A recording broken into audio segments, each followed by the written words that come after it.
আসসালামু আলাইকুম প্রিয় বন্ধুগণ।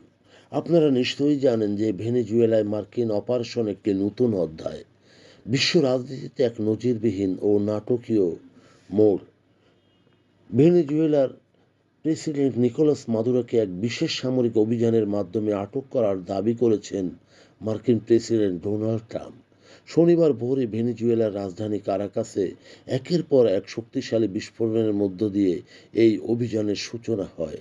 ট্রাম্পের দাবি অনুযায়ী গ্রেপ্তার করে ইতিমধ্যেই মার্কিন যুক্তরাষ্ট্রে নিয়ে যাওয়া হয়েছে, যা চোখ বাঁধা অবস্থায় তার ছবি সোশ্যাল মিডিয়ায় প্রকাশ পেয়েছে। সেদিন ছিল শনিবার মাঝরাতে।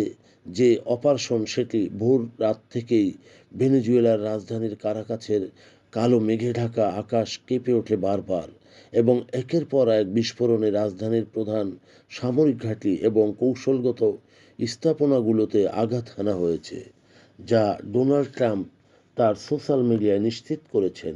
এটি ছিল মার্কিন বাহিনী ও আইন প্রয়োগকারী সংস্থার একটি যৌথ অপারেশন।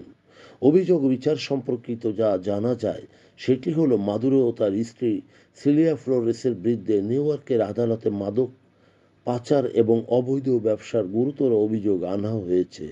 ট্রাম্প প্রশাসনের দাবি, মাদুরো দীর্ঘদিন যাবৎ ভেনেজুয়েলাকে একটি মাদক পাচারের স্বর্গরাজ্যে পরিণত করেছিল। আকস্মিক এই হামলা ভেনেজুয়েলা জুড়ে বিশৃঙ্খলা ছড়িয়ে পড়েছে এবং দেশটির সরকার পক্ষ এটি সাম্রাজ্যবাদী আগ্রাসন হিসেবে বর্ণনা করেছে। জাতীয় জরুরি অবস্থার ঘোষণাও করেছে এবং সশস্ত্র বাহিনীকে সর্বোচ্চ সতর্ক অবস্থায় রাখা হয়েছে। তবে ভেনেজুয়েলার প্রেসিডেন্ট মাদুরো ও তার স্ত্রীর বর্তমান অবস্থান নিয়ে ধোঁয়াশা এখনও কাটেনি। পূর্বে এই ধরনের ঘটনা ঘটেছিল, সেটিও ল্যাটিন আমেরিকার পানামায়। 1990 সাল পানামার শাসক ম্যানুয়েল নরিওকে গ্রেপ্তারের কথা মনে করিয়ে দিচ্ছে। বিশেষ করে আন্তর্জাতিক বিশ্লেষকদের মতে একজন রাষ্ট্রপ্রধানকে এইভাবে তুলে নিয়ে যাওয়া আন্তর্জাতিক আইনের গুরুতর লঙ্ঘন কিনা তা নিয়ে বিতর্কের ঝড় উঠবে।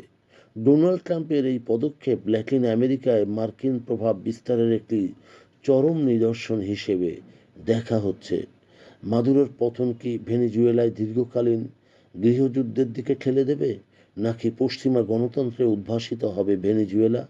তবে এটি শুধু ভেনেজুয়েলা নয়, পুরো ল্যাটিন আমেরিকা বা বিশ্বজুড়ে এক বড় ধরনের ভূ রাজনৈতিক ভূমিকম্পের সৃষ্টি হয়েছে।